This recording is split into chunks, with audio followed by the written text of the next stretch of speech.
નમસ્તે ખેડૂત મિત્રો, આપણે આ વિડીયોમાં જોઈશું કે કેવી રીતે સ્ટ્રોબેરી વાવવી, પંફર કેવી રીતે ઉત્પાદન લેવું, બધી જ વિગતો કેવી રીતે ઉગાડવી, બધી જ વિગતો આ વિડીયોમાં આપણે જોઈશું. તમે જોઈ શકો છો આ મલ્ચિંગ કરેલું છે. મલ્ચિંગમાં સ્ટ્રોબેરી વાવેલી છે 30 બાય 30 સેન્ટીમીટરના અંતરે વાવેલી છે. આ તેનું ફ્લાવર છે, જોઈ શકો છો સફેદ કલરનું, અને આ તેનું ફ્રૂટિંગ તેમાં બંધાઈ ગયું છે. આ હેલ્થી છોડ છે, ઓપન ફિલ્ડમાં કરેલી છે અને ગ્રો કવરથી ઢકેલી છે. આ ગ્રો કવર તમે જોઈ શકો છો. આ ગ્રો કવર પણ આ સ્ટ્રોબેરીનું ફ્રૂટ છે તે આવી ગયું છે. હમણાં તમને ગ્રો કવર પણ બતાવીશું. આ મલ્ચિંગ છે, વન ટાઈમ યુઝ મલ્ચિંગ છે, એક જ વાર ઉપયોગ કરી શકાય. અને ગ્રો કવર તમે જોઈ શકો છો, આ તેના વાયર છે અને આ સ્ટ્રોબેરીનું ફ્રૂટ છે, આ પ્લાન્ટ છે આખો. ગ્રો કવર તમે સારી રીતે સાચવો તો 4 વર્ષ સુધી આ ગ્રો કવરને કંઈ થતું નથી. અને વાયર છે આ વાળેલા છે તે 20 વર્ષ સુધી ચાલે છે. આ તેનું ફ્રૂટ છે સ્ટ્રોબેરીનું, ઓપનમાં જ કરેલી છે. તમે જોઈ શકો છો સ્ટ્રોબેરી છે, મલ્ચિંગમાં ગ્રો કરેલી છે. આ હેલ્થી પ્લાન્ટ છે તેના આખું તમને ફિલ્ડ પણ હમણાં બતાડું. આ પાકવાની તૈયારી ઉપર છે જે બતાવી તે આખું છે, તમે જોઈ શકો છો. આ સ્ટ્રોબેરીના પ્લાન્ટ છે, સારા છે. પાકવાની તૈયારી છે આ સ્ટ્રોબેરીની, તમે જોઈ શકો છો. હેલ્થી પ્લાન્ટ છે અને સારી એવી સ્ટ્રોબેરી પણ આવે છે પ્લાન્ટ ઉપર, અને સક્સેસ પણ છે, તમે જોઈ શકો છો. આ ગ્રો કવર છે, અંદરથી આ ગ્રો કવર આવું દેખાય, અને તેને ઢાંકેલી છે જેથી બહારના વાતાવરણથી પ્રોટેક્ટ મળે અને તેથી તેનું હેલ્થ પણ સારી લેવાય. આ જો પાકવાની તૈયારી ઉપર છે. વેરાયટીની વાત કરીએ તો નબીરા છે, વિન્ટર ડાઉન છે, કામારોજા છે, ઝોલો છે. આ 4 વેરાયટી વાવેલી છે.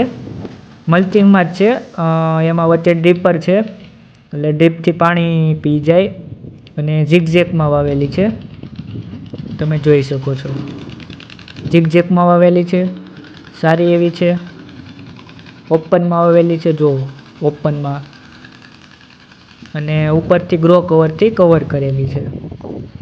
સારું એવું ઉત્પાદન છે. ગ્રો કવર છે, અત્યારે સવારનો ટાઈમ છે એટલે ગ્રો કવર થોડીક વાર ઓપન કરીએ છીએ. સારી છે. ગ્રો કવરને આવી રીતે આપણે બાંધીને પછી ઉપર ખેંચી આવી રીતે બાંધી દેવાનું, આગળથી આવી રીતે લગાડી દેવાનું ગ્રો કવરને, અને પછી સામે છેડે લગાડી દેવાનું, અને યુમાં બાંધીને ગ્રો કવર લગાડી દેવાનું. ગ્રો કવરથી ઘણા બધા ફાયદા પણ થાય છે, જો કે ઇન્સેક્ટ પેસ્ટનો એટેક પણ ઓછો આવે છે, અંદર વાતાવરણ પણ જળવાઈ લે છે. આ તેની વેરાયટી વાઇઝ છે, અલગ અલગ વેરાયટી છે. તમને કીધું એ પ્રમાણે વિન્ટર ડાઉન, ઝોલો, નબીરા, કામારોજા, એ બધી વેરાયટી છે. સારા એવા પ્લાન્ટ છે અને સારા રીતે સર્વાઈવ પણ કરે છે અને સારું એવું ઉત્પાદન પણ આવે છે. આપણે આગલા વિડીયોમાં જોઈશું કે કેવું ઉત્પાદન આવશે. તમને બધું જ બતાવવાનું, ક્વેશ્ચન એ બધાય તમે કોમેન્ટ પણ કરી શકો છો કે તમારે શું પ્રશ્ન છે. અને સ્ટ્રોબેરીનું ઉત્પાદન મલ્ચમાં ગ્રો કરેલી છે, એટલે મલ્ચના ફાયદા એ છે કે તમારે એમાં ખડ કે એવું ઓછું થાય, વીડ કે એ બધી કોસ્ટ ઓછી, અને જમીનનું તાપમાન ને બધું જળવાઈ રહે, અને સ્ટ્રોબેરીની ક્વોલિટી પણ સારી એવી આવે. તમે જોઈ શકો છો બધા અલગ અલગ પ્લાન્ટ છે. હાર્વેસ્ટ પણ એકવાર થઈ ચૂકી છે આમાંથી, અને અત્યારે આ નવું ફ્રૂટિંગ છે.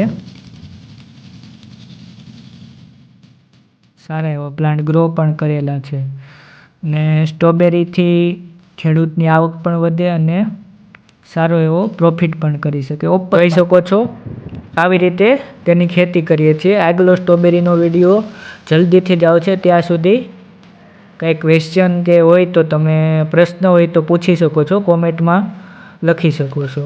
આભાર. ને સ્ટ્રોબેરી ટિશ્યુ કલ્ચરની લાવેલી છે.